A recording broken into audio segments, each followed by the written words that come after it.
सहाय राधा स्वामी। प्यारे सत्संगी भाइयों बहनों, जिंदगी की कुछ घटनाएं भी हमें बहुत कुछ सिखाती हैं, चाहे वो भली हो चाहे बुरी हो, कुछ ना कुछ उनसे हमें प्राप्त होता है। वही बात इस वाणी में भी थी कि सतगुरु जीव के कल्याण के लिए ही बातें करते हैं, उनकी कृपा से ही जीव का भला है, हित है। संसारी जीवों को अपनी जरूरत के मुताबिक ही याचना प्रार्थना करते हैं। जिसको जिस चीज की जरूरत होगी वो वही चीज तो मांगेगा। किसी को 2 रोटी की जरूरत है, वो रोजगार और नौकरी मांगेगा। किसी को उन्नति की जरूरत है तो ऊंचा पद मांगेगा। किसी को संसारी किसी पदार्थ की चाह है तो वो उन चीजों के लिए प्रार्थना और याचना करेगा, मुझे ये मिले, मुझे वो मिले। लेकिन गुरु की कृपा जब होती है तो सब कुछ हो जाता है, और गुरु की कृपा सब पे बरसती है, इसमें कोई संदेह नहीं है। तो सवाल उठता है कि सब पर बरसती है तो सब ले क्यों नहीं पाते? जो गुरु की आज्ञा का पालन सच्चे मन से और पक्की धारणा से करते हैं, उनमें धोखा नहीं है। जो धोखे से करता है उसको धोखा खाना पड़ता है। जो सच्चे मन से करेगा उसका काम सही मायने में होगा। गुरु इतना देता है, लेने वाला होना चाहिए। जिस प्रकार से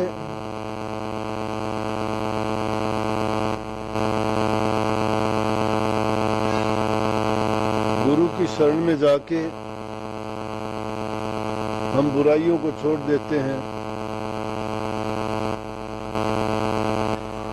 अपना टाइम पर सब काम करते हैं, किसी काम में लापरवाही नहीं करते, तो सब सारी चीजें टाइम पर करेंगे, नाजायज कोई काम नहीं करेंगे, किसी को किसी प्रकार का दुख नहीं देंगे, तो हमारा ना तो कोई बुरा कर सकेगा, ना हमारा कोई नुकसान हो सकेगा। जो भी काम करेंगे वो सारे के सारे हमारे सही होंगे, और किसी भी प्रकार से हमें उनमें हानि नहीं उठानी पड़ेगी। आज तक मैंने तो कभी देखा नहीं, अगर कोई ऐसे आदमी हैं भी कि सच्ची शरण लेके अगर उनका कोई बिगाड़ हुआ हो,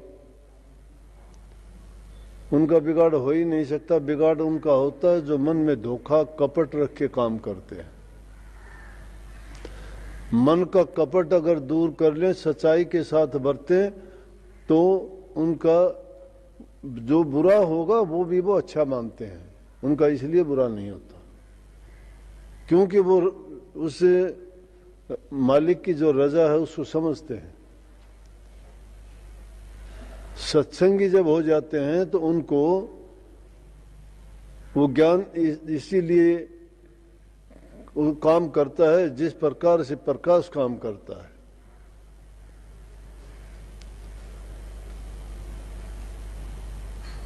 अगर वो इन बातों को नहीं जानते, नहीं समझते, तो उनके साथ धोखा है।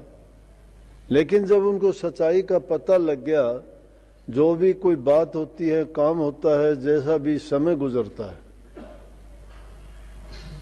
तो वो मालिक की रजा है उसके लिए, उनके लिए हुक्म ऐसा ही है, उनके जो कर्म है वो उसी प्रकार से काटे जा रहे हैं, चाहे वो उसके लिए शिकायत करे, चाहे उसके लिए कोई शिकायत ना करे। अब कभी सतगुरु किसी से कटु वचन बोल के उसको ठीक करना चाहते हैं, उसके कर्म काटते हैं। कभी उससे प्यार करके उसके कर्म काटना चाहते हैं। कभी उससे किसी प्रकार की सेवा करवा के उसके कर्म काटना चाहते हैं। और कभी उनको भजन के लिए या सुमन के लिए या ध्यान के लिए बता के उनके कर्म काटते हैं। अब ये बात तो वो जानते हैं कि किसको किस प्रकार से, तो कई बार उनको थोड़े से सख्ती से भी पेश आना पड़ता है ताकि वो रास्ते से ना भटके। नहीं तो गुरु को क्या अधिकार कि किसी को कुछ गलत सलत कहे, और कौन सुनने वाला है। परंतु जिसका हित जिस चीज में है उसको पता है कि तेरे लिए अच्छा किया जा रहा है, तो वो उसका बुरा नहीं मानता बल्कि उसको अच्छा समझता है कि गुरु ने मेरे ऊपर ये उपकार किया है। इसलिए जिनका विश्वास दृढ़ है, पक्का है, और जो सच्चे मन से शरण लेते हैं, उनके लिए कोई भी हालात जैसी भी होती है वो बुरी मानते ही नहीं। तो इसलिए उनके लिए बुरा कभी होता ही नहीं। बुरा और भला कब होता है? जब हम मान लेते हैं कि ये भला है, ये बुरा है। हम सत्संगी जब हो गए और उनको पता लग गया कि ये कर्म का खेल है, और उस कर्म के खेल में जिसका जैसा कर्म है उसको भुगतना पड़ेगा। बल्कि ये तो सतगुरु की कृपा से जब उसके साथ जो बीतता है सोचता है कि ये तो मेरा सहज में ही कर्म काटा जा रहा है, और ये भी मेरे पर गुरु की कृपा बरसती है कि क्या पता कितना मोटा क्या कर्म था। कितने सत्संगी आके बोलते हैं कि जी मेरा काम ये खराब होने वाला था, मैंने तो आपको याद किया। आपको याद किया क्या? तुम्हें वो बात मन में तुमने उसको धार के उसी का चिंतन किया, सुमरण किया, सारी शक्ति उसी में लगाई, तो मालिक ने आपकी बात सुनी और वो पूरी होगी। लेकिन वो कब हुई? जब मन सच्चे मन से तुमने ऐसा कहा और ऐसा किया। जब मन में कपट रहता है, ऊपर से गुरु गुरु करते हो कि मेरा ये हो जाए, मेरा वो हो जाए, फिर कैसे संभव हो सकता है? कपट जब तक दूर नहीं होता, और जो मन के जाल जंजाल में दुनिया के पदार्थों में फंसा हुआ है, जो सिर्फ अपने ही हित की बात चाहता है, और चाहे अपनी भलाई के लिए दूसरे का कितना भी उसको नुकसान क्यों न करना पड़े, तो यूं सोचो कि उसकी मनचाही नहीं होती। अपनी चेती होत नहीं, प्रभु चेती तत्काल। बलि चाहे हो आकाश को तो प्रभु पठायो पताल। अपनी चेती अपनी चाही हुई बात नहीं हो सकती। जो मालिक चाहता है वो होगी, तो फिर मालिक चाहता है तो उसकी रजा में राजी रहने में ही फायदा है। अगर उसका विरोध भी करते हैं, अगर उसकी हम किसी प्रकार से उससे बचना भी चाहते हैं, तो फिर मन का धोखा है, हम बच नहीं सकते। संतों के, महापुरुषों के साथ जब कोई घटना घटी तो उन्होंने कभी ये नहीं कहा कि ऐसा क्यों हुआ। उन्होंने चुपचाप उसको सहन किया, बर्दाश्त किया। और वो क्यों किया? कि उन्होंने उस रमज को समझ लिया कि ये बात जो होने वाली है उसको कोई रोक ही नहीं सकता। उसको होनी कहते हैं, उसको प्रारब्ध कहते हैं, वो कर्म का परिणाम है, वो कर्म का भोग है, वो कर्म का कर्ज है। वो गठड़िया यश की और अपयश की जीव लेके आता है। जो अपयश की गठड़ी बांध के लेके आता है उस आदमी को दुख भोगने पड़ते हैं, और जो यश की गठड़ी लेके आता है वो आदमी निश्चिंत, निर्भय और सुखी रहता है। उसको ये इन चीजों की परवाह नहीं होती। तो संतों ने चेताया, मत बांध गठड़िया अपयश की, कि अपयश की गठड़िया बांध के अपने सिर पर मत रखो। कर्म अच्छे करो, दुनिया में रहते हुए अच्छे कर्म करो, नेक कर्म करोगे। नेकी में जो आपको शांति मिलेगी, जो आपको सुख प्राप्त होगा, तो वो चीज किसी भी चीज में नहीं मिल सकती।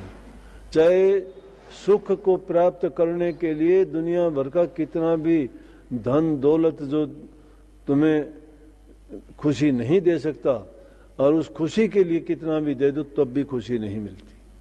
वो खुशी किस चीज से मिलती है? वो गुरु के ज्ञान से और नाम से मिलती है। लेकिन वो ज्ञान और नाम रूखा सूखा और फीका लगता है शुरू में, क्योंकि हम किसको अच्छा मानते हैं? जो हमें उसी वक्त में वर्तमान काल में ही सुख दे। कोई जो शब्द, स्पर्श, रूप, रस, गंध, ये चीजें इनमें फंस के चाहते हैं कि वो जब भी उनका वो प्रयोग करते हैं, मीठा खाने से उसी टाइम सुख प्राप्त करते हो, और कोई इंद्रिय भोग है उसका सुख उसी टाइम प्राप्त करते हो, कोई किसी चीज को जिसकी चाह वो मिल जाती है तो उससे खुश हो जाते हो, लेकिन उसके परिणाम तक पहुंचते पहुंचते वो चीज खुशी देने वाली नहीं, वो क्षणिक है। लेकिन नाम में सदा की खुशी है, नाम में हमेशा की मस्ती है, उसमें किसी प्रकार का ये धोखा नहीं है, वो कम नहीं होता। नाम का जो आराम है, वो सुख है, शांति है, संतोष है, वो आदमी को विचलित नहीं होने देता, बल्कि वो इन चीज़ों से बचा के उसको संतोष रूपी जब धन मिल जाता है तो दुनिया के सारे पदार्थ फीके लगते हैं। इसलिए तो सबसे उत्तम चीज क्या हुई? भक्ति हुई। भक्ति बाधा भी नहीं है किसी काम में। हम उसको बाधा मान लेते हैं कि भाई कैसे करें, बच्चे छोटे हैं, घर के काम हैं, कमाने वाला एक है, मैं कैसे करूं, ये बहाने हैं। कभी कहते हो मुझे आज ये तकलीफ है, आज मुझे थकावट है, आज मुझे वो ज़रूरी काम से ये हो गया, आज लेट